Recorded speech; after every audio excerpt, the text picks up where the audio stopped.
हम घुस रहे हैं या घुस चुके हैं, तो आपको क्या लगता है कि बीजेपी की क्या संभावना है? धन्यवाद। मैं एएनआई का स्वागत करता हूं। हमारी संभावनाएं हमारे कार्यों के माध्यम से बहुत स्पष्ट हो जाता है। आजादी के बाद पहली बार उत्तर प्रदेश की जनता को डबल इंजन की सरकार के कार्य पद्धति और प्रधानमंत्री मोदी जी के नेतृत्व में जो कहा था सो करके दिखाया, इस संकल्प की पूर्ति होते हुए भी दिख रहा है। और मैं विश्वास के साथ कह सकता हूं कि प्रथम चरण के चुनाव के बाद सिनेरियो बहुत स्पष्ट होती जा रही है कि भारतीय जनता पार्टी उत्तर प्रदेश में प्रचंड बहुमत की सरकार बनाएगी। अब कोई संदेह इसमें नहीं होना चाहिए। अखिलेश जी कह रहे हैं कि आप लोग ठंडे पड़ गए हैं इस फेज के बाद। जनता ने पहले चरण में उन्हीं लोगों को ठंडा कर दिया है। हम लोग तो जो पहले थे वही आज भी हैं। जनता के बीच में जा रहे हैं अपने मुद्दों को लेकर के। अपनी बात को जब काम और सोच ईमानदार है तो काम भी दमदार तरीके से हुए हैं और उसी दमदार तरीके से बोल भी रहे हैं। तो विपक्ष कहता है कि आपके पास मुद्दे नहीं है, रोजगार पे आप बात नहीं करते, डेवलपमेंट पे आप बात नहीं करते। देखिए, भारतीय जनता पार्टी ने चुनाव के लिए अपना लोक कल्याण संकल्प पत्र जारी कर दिया है। लोक कल्याण संकल्प पत्र राष्ट्रवाद को लेकर,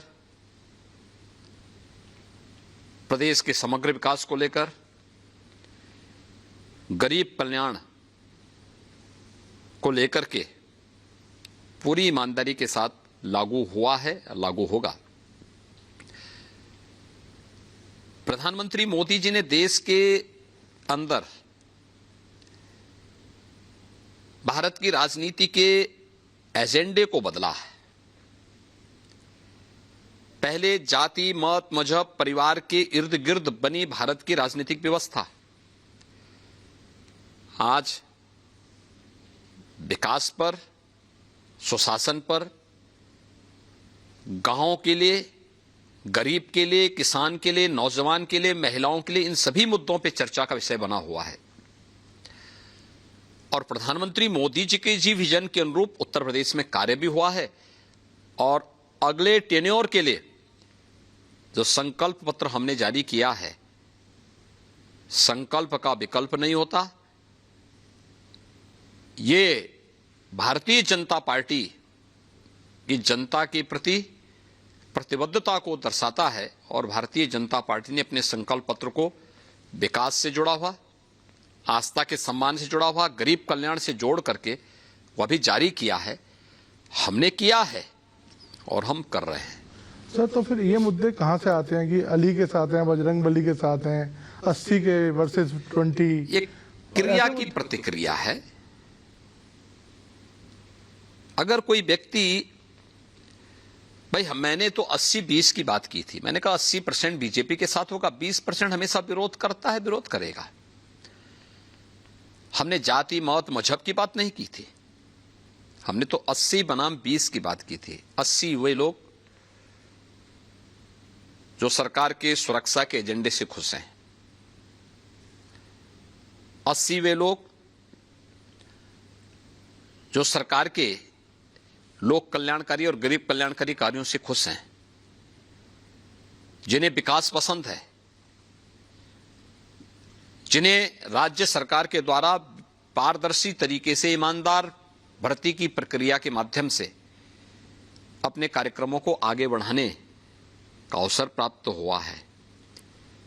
उन लोगों को, जिन लोगों के जीवन में व्यापक परिवर्तन लाने का काम हुआ है और जो लोग प्रदेश सरकार के हर अच्छे कार्य को हमेशा समर्थन करते हैं, 80% वे लोग होंगे।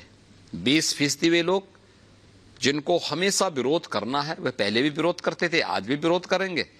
नकारात्मक सोच है, वे पेशेवर माफिया और अपराधियों के समर्थक हैं, वही रहेंगे, तो चुनाव तो 80 बनाम 20 का है।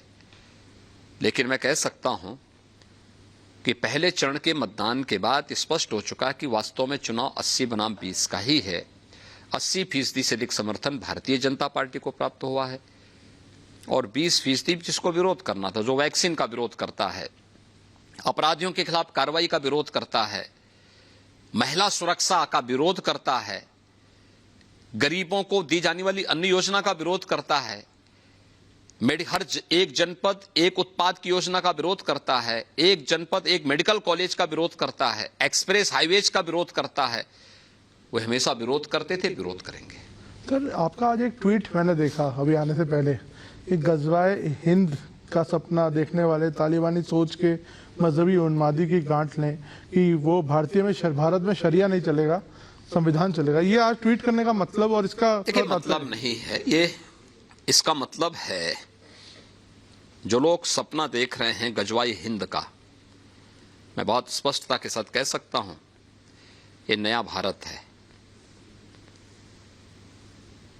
ये दुनिया के सबसे लोकप्रिय नेता से नरेंद्र मोदी जी के नेतृत्व का भारत है। इस नए भारत में विकास सबका, लेकिन तुष्टीकरण किसी का नहीं। सबका साथ, सबके विकास की भावना के साथ सरकार कार्य कर रही है। सबका विश्वास और सबके प्रयास को लेकर के सरकार चल रही है। ये नया भारत संविधान के अनुरूप चलेगा, शरीयत के अनुरूप नहीं। और मैं इस बात को भी स्पष्टता के साथ कह सकता हूं, गजवाए हिंद का सपना कयामत के दिन तक भी साकार नहीं होगा। सर, हमने देखा है एक हिजाब को लेके कंट्रोवर्सी चल रही है, उस पर आपका कोई व्यू है कि हिजाब? देखिए, मेरा तो बहुत स्पष्ट मानना है, भारत की व्यवस्था संविधान के अनुरूप चलनी चाहिए।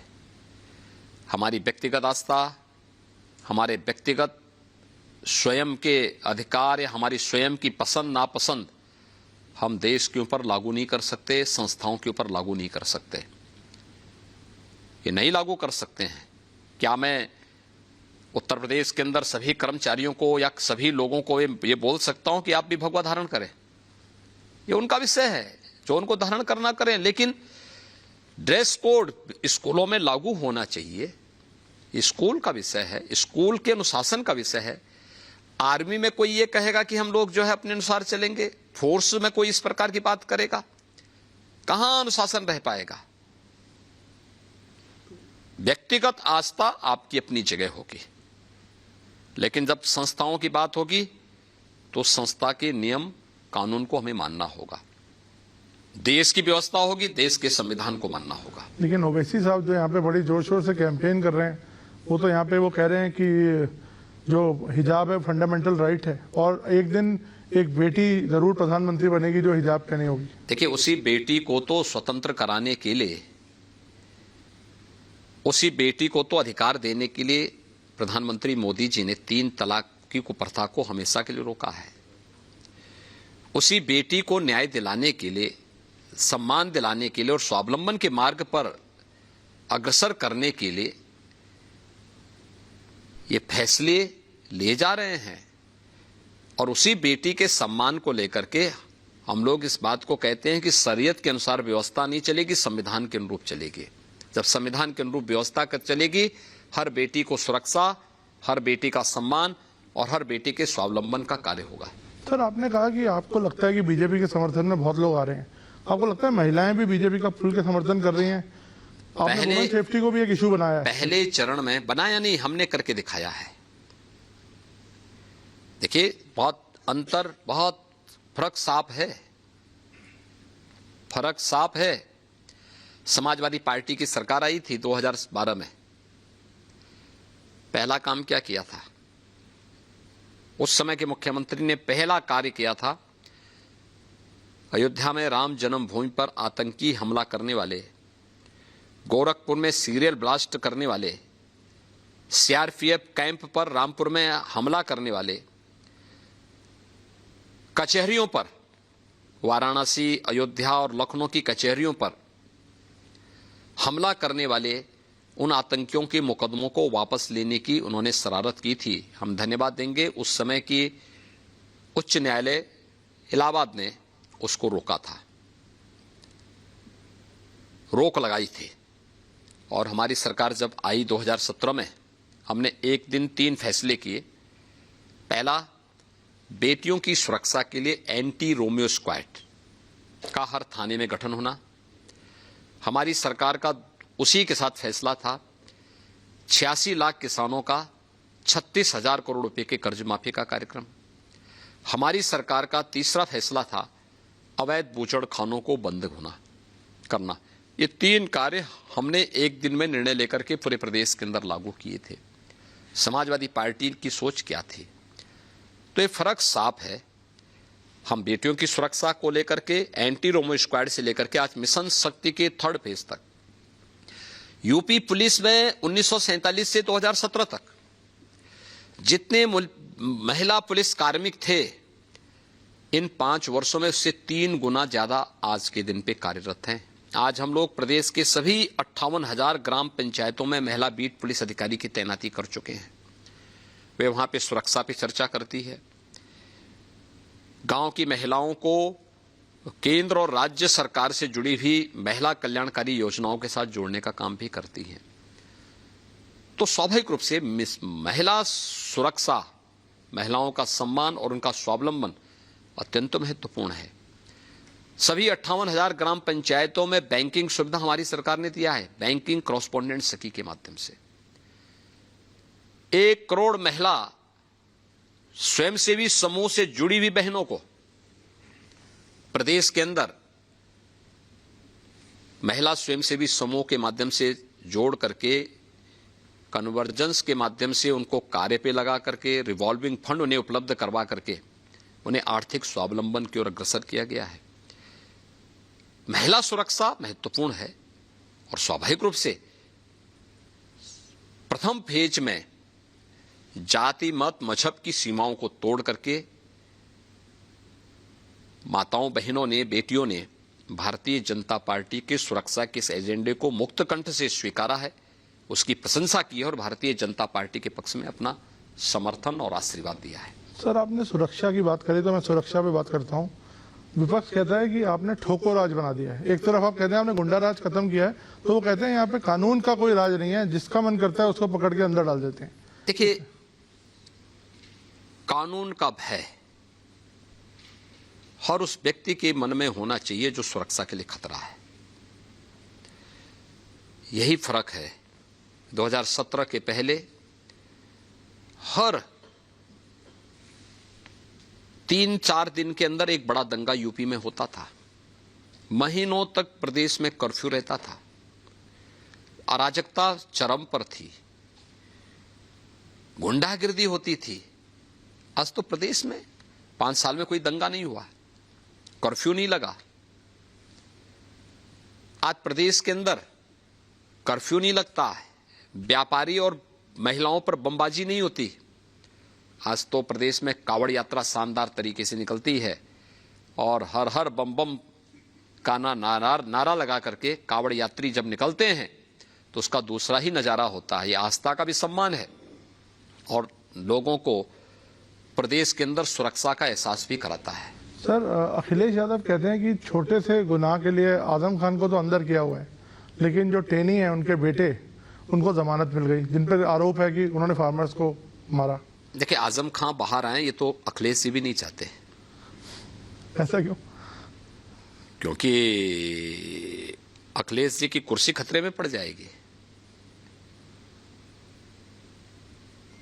वे स्वयं ही नहीं चाहते, उनसे पूछो ना ईमानदारी से क्या है। दूसरा,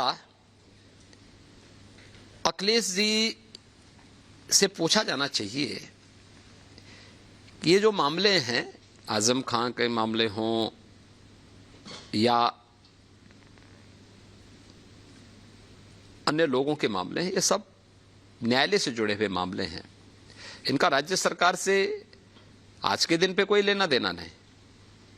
जमानत देने का काम माननीय न्यायालय का होता है, राज्य सरकार का नहीं होता है। राज्य सरकार से पूछा जाता है, राज्य सरकार उसका सही जवाब उनको दे देता है, जो सही तथ्य होते हैं उनके सामने अवगत कराता है। इसलिए उसको राज्य सरकार के साथ जोड़ना गलत है, तथ्यों को तोड़ मरोड़ करके प्रस्तुत करने वाली स्थिति है। सर आप उनका ये भी कहना है विपक्ष का कि आपने सिर्फ आके फीता काटे हैं उन्हीं के प्रोजेक्ट्स पर। ये तो हर और वो व्यक्ति एक्सप्रेस- जानता है कि हाँ। जनता ने उनको इस लायक छोड़ा ही नहीं कि वे फीता काट सके। इस जनता जनार्दन की अपार कृपा उन पर थी कि उनको जैसी करनी वैसी भरनी का संदेश भी दिया है। लेकिन हाँ, कुछ तथ्य मैं जरूर रखना चाहता हूं।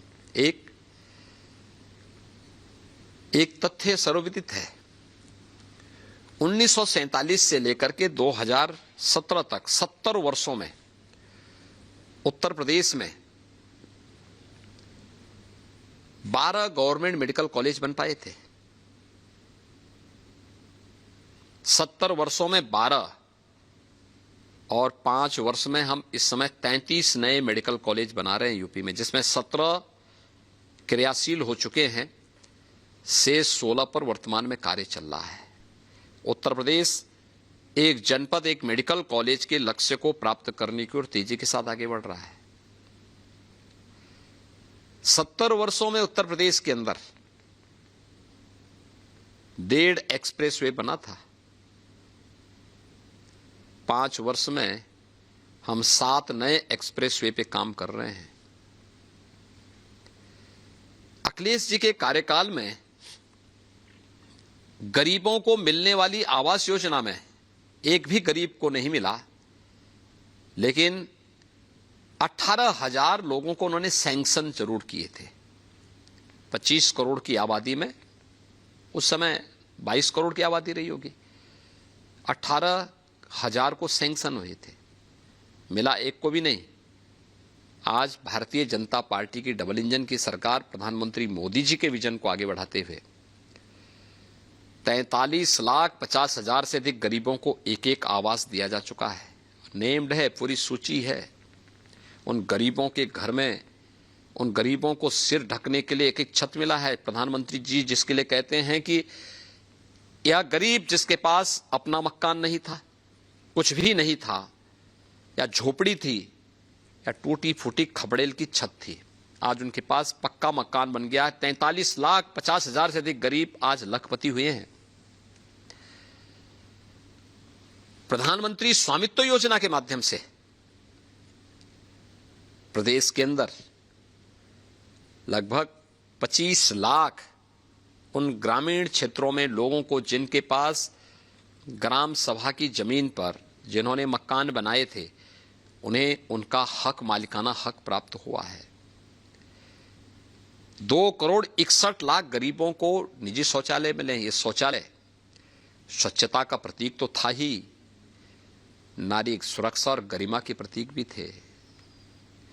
1,43,00,000 गरीबों को फ्री में विद्युत के कनेक्शन मिले। इसके लिए 1,21,000 से अधिक गांव और मजरों में विद्युतीकरण कराना पड़ा था। प्रधानमंत्री सौभाग्य योजना के कारण संभव हो पाया।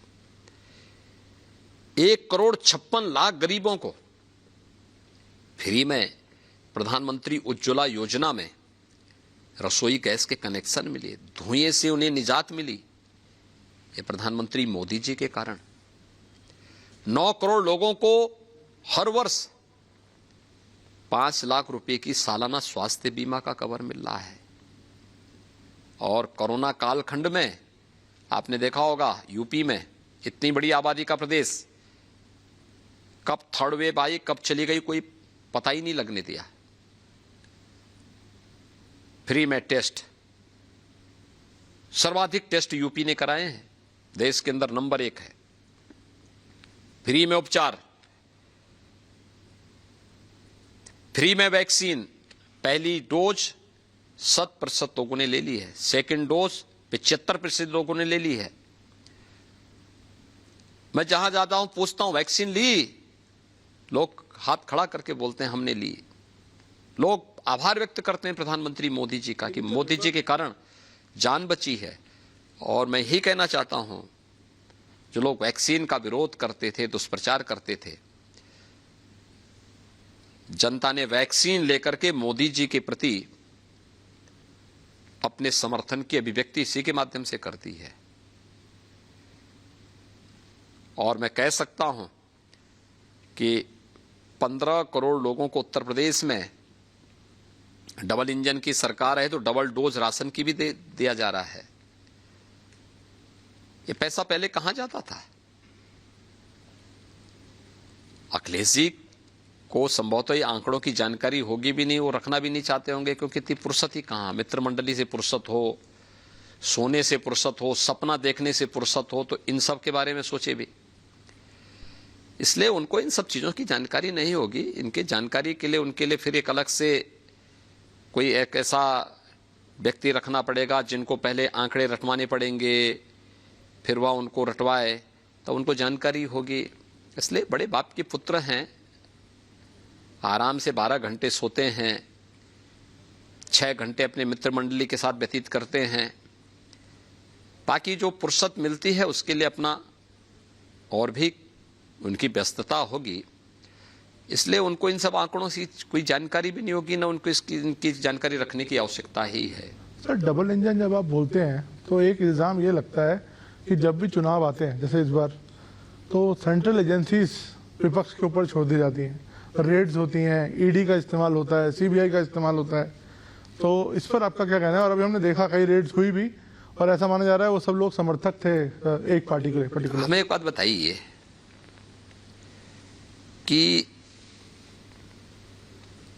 अखिलेश जी के खानदान के खिलाफ आय से अधिक संपत्ति का मामला है, क्या ये बीजेपी की सरकार के समय हुआ था? ये तो 2013 में तो बीजेपी की गवर्नमेंट भी नहीं थी, न सेंट्रल में न स्टेट में।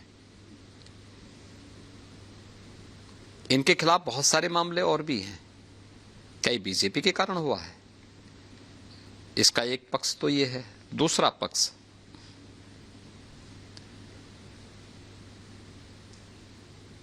हमने 5 वर्ष के दौरान 33 मेडिकल कॉलेज बना रहे हैं, एक जनपद एक मेडिकल कॉलेज की तरफ हम बढ़ रहे हैं।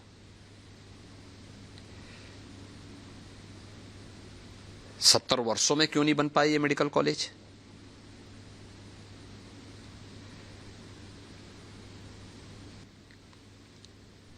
हम 7 एक्सप्रेसवे बना रहे हैं। हमने सभी 54 इंटरस्टेट कनेक्टिविटी को 4 लेन के साथ जोड़ दिया है। हर जिला मुख्यालय को 4 लेन के साथ हम जोड़ चुके हैं।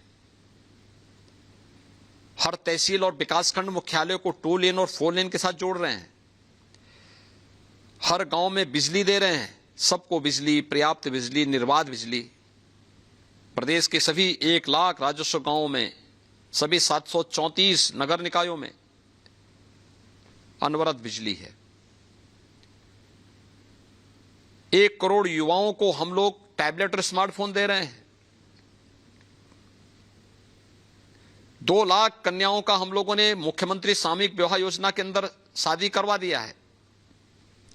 1 करोड़ गरीबों को वृद्धावस्था पेंशन, विधवा पेंशन और दिव्यांगजन पेंशन दे रहे हैं। ये कनेक्टिविटी बेहतर की है। प्रदेश के रेवेन्यू को बढ़ाया गया है। ये पैसा पहले कहां जाता था? क्या ये सच नहीं है कि यही गरीबों का पैसा, यही विकास का पैसा इनके इत्र वाले मित्र के पास चला जाता था?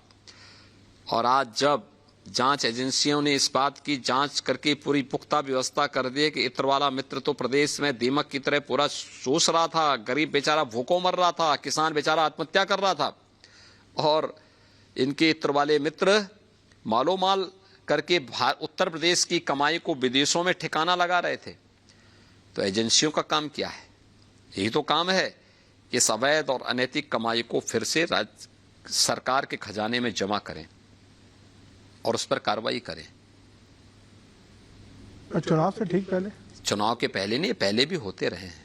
ये लगातार चल रहे हैं, एक लंबी प्रक्रिया है। सर, मेरा एक सवाल है, जैसे आप पे इल्ज़ाम लगता है कि मेजॉरिटीइज्म हो रहा है यहाँ पर और माइनॉरिटीज सेफ नहीं है, आप इस पर क्या कहते हैं? 5 साल में कोई दंगा हुआ? 5 साल में किसी पर्व और त्योहार में कोई व्यवधान डाला गया? अगर हिंदुओं के पर्व और त्यौहार शांतिपूर्ण तरीके से मनाए गए हैं तो मुसलमानों के भी पर्व त्यौहार शांतिपूर्ण तरीके से हुए हैं। हिंदू शांति से है तो वे भी शांति से हैं, हिंदू सुरक्षित हैं तो मुस्लिम भी सुरक्षित हैं। हमने तो कहा सुरक्षा सबको, समृद्धि भी सबको, सम्मान सबको, लेकिन तुष्टिकरण किसी का नहीं। लोकतंत्र में कोई भी सरकार अगर जन भावनाओं को निरादर करती है, चेहरा देखकर के योजनाओं का बंदरबांट करती है, जाति मत और मजहब के आधार पर भेदभाव करती है, तो इससे बड़ा लोकतंत्र का उपहास दूसरा हो ही नहीं सकता। हमने तो योजनाओं का लाभ प्रधानमंत्री मोदी जी के इस मंत्र के अनुरूप दिया, सबका साथ सबके विकास की भावनाओं के अनुरूप विकास कराया है, कोई भेद किसी के साथ नहीं किया। सर एक और बात कही जाती है कि फियर साइकोसिस एक क्रिएट किया जा रहा है कि अगर आप इनको वोट देंगे तो यहाँ बंगाल बन जाएगा, यहाँ कश्मीर बन जाएगा। आपका एक बयान भी आया, उसको कैसे आप इस तरह से कर सकते हैं? मुझे एक बात बताइए, उत्तर प्रदेश में चुनाव चल रहे हैं, फर्स्ट फेज का चुनाव संपन्न हुआ ना, शांतिपूर्ण तरीके से हुआ है ना, कहीं हिंसा हुई नहीं तो यहां दंगे होते थे, अराजकता फैलती थी, गुंडागिर्दी चरम पर चलती थी, ये होता था ना। मैं पूछना चाहता हूं, क्या बंगाल में इतने शांतिपूर्ण तरीके से चुनाव होते हैं? अभी बंगाल में विधानसभा के चुनाव थे, भारतीय जनता पार्टी के कार्यकर्ताओं पर कितना बर्बर अत्याचार हो रहा था, वहां पे बूथ कैप्चर किए जा रहे थे, अराजकता चरम पर थी, सैकड़ों लोग मारे गए थे। और केरल में भी ऐसे हुआ था, हिंसा, राजनीतिक हत्याएं जितना इन दोनों राज्यों में हुई हैं, कहां हुआ है? यूपी में शांतिपूर्ण तरीके से चुनाव चल रहे हैं, और ये लोग जो बंगाल से आकर के यहां फिर अराजकता फैलाने की बात कर रहे हैं, इसके प्रति जनता को अलर्ट करने के लिए आवश्यक था कि सावधान, जो सुरक्षा मिली है, जो सम्मान मिल रहा है, इसमें सेंध लगाने के लिए लोग आ गए हैं, यूपी को फिर से उस तर्ज पर आग लगाने के लिए, और ये कतई मत होने देना। ये मेरा दायित्व था, हमने अलर्ट कर दिया। सर राजनीतिक मुद्दे पे वापस आता हूँ। आपने पीछे बोला कि राहुल गांधी और प्रियंका गांधी पे कुछ बयान दिया, आज उन्होंने बोला मैं तो अपने भाई के लिए जान दे सकती हूँ और हमारे बीच में कोई मतभेद नहीं है। तो इस तरह की बातें आप उनको इतना टारगेट क्यों करते हैं? हमने टारगेट कहाँ किया? अगर वो इतने पॉपुलर है ही नहीं आपको जैसा आप बोलते हैं। हमने टारगेट कहाँ किया? हमने कभी टारगेट नहीं किया। यूपी में तो कभी नाम उनका लिया नहीं, कांग्रेस है ही नहीं तो नाम ही क्या लेना। मैं उत्तराखंड में गया था, उत्तराखंड में मैंने एक बात कही थी, मैंने कभी देखिए, उत्तराखंड सीमांत राज्य है और उत्तर प्रदेश से भी जुड़ी हुई सीमा है, तो स्वाभाविक रूप से उत्तराखंड का अपना महत्व है। उत्तराखंड का जब गंगा यमुना का पानी आता है, उत्तराखंड से वहां का जवान जब सीमाओं पे रक्षा के लिए खड़ा होता है, देश की रक्षा भी होती है, और उत्तराखंड से आने वाले पानी से हमारे खेतों में सोना उगलने का काम भी होता है। तो उत्तर प्रदेश और उत्तराखंड तो आपस में जुड़े हुए हैं, कहां हम एक दूसरे से मतभेद है, लेकिन सुरक्षा महत्वपूर्ण है। और कांग्रेस को डुबोने के लिए किसी और की आवश्यकता नहीं, भाई बहन पर्याप्त हैं डुबोने के लिए। वहां आप लोग काहे बेकार कांग्रेस को सपोर्ट करके कांग्रेस को अनावश्यक उत्तराखंड के लिए एक बोझा बनाना चाहते हैं? मैंने ये अपील की थी वहां की जनता से। सर एक और अनयूजुअल चीज दिख रही है, पिछले चुनाव में बीएसपी आप पे हमला करती थी, आप लोग बीएसपी पे हमला करते थे, और अभी हमने देखा नहीं कि बीएसपी ऐसा नहीं हमने बोला है। लेकिन अभी बहन जी कुछ नहीं बोल रही हैं भाजपा के खिलाफ, क्या कुछ? बहन जी भी रोज बोलते हैं, बहन जी तो मेरे मठ पे उंगली उठा चुकी है। बहन जी ने तो कहा, मैंने भी इसी बात को, मैं तो इसी बात को कहता हूं, बार बार कहता हूं कि आज जो गरीबों को डबल डोज राशन का मिल रहा है ना, या तो सपा के गुंडे खा जाते थे और दूसरा बहन जी का हाथी का पेट तो इतना बड़ा है कि उसके लिए सब कम पड़ जाता है, इसलिए ये बात भी हमने कहा है। तो अब मैं आपसे आखिरी सवाल पूछ रहा हूँ। अब आपने जैसा हमने पूरा आंकलन दिया कि अच्छा कर रही है, महिलाएं सपोर्ट कर रही हैं, सुरक्षा है, कितने नंबर देते हैं आप अपने? मैंने कहा देखिए, कैमरे पे बोल रहे हैं आप। मैं कैमरे में बोल रहा हूं, 10 मार्च के बाद फिर आपको इंटरव्यू दूंगा और मैं फिर कह सकता हूं, भारतीय जनता पार्टी प्रधानमंत्री मोदी जी के नेतृत्व में, जनता जनार्दन के आशीर्वाद से डबल इंजन की सरकार फिर से आएगी। 80 बनाम 20 की तरफ चुनाव जा चुका है। सपा बसपा कांग्रेस हताशा और निराशा पहले ही चरण में उनके मन में छा चुका है। उनके लिए जनता जनार्दन के सामने अब कोई स्पेस, जनता जनार्दन के लिए कोई जगह नहीं है। आपने नंबर नहीं बताया अभी भी। भारतीय जनता पार्टी ने जो एक लक्ष्य दिया है कि फिर एक बार 300 पार, तो हम 300 पार के लक्ष्य को प्राप्त कर रहे हैं। शुक्रिया सर बात करने का। आपसे धन्यवाद। 10 मार्च के बाद दोबारा एक इंटरव्यू करेंगे। धन्यवाद जी, बहुत बहुत धन्यवाद।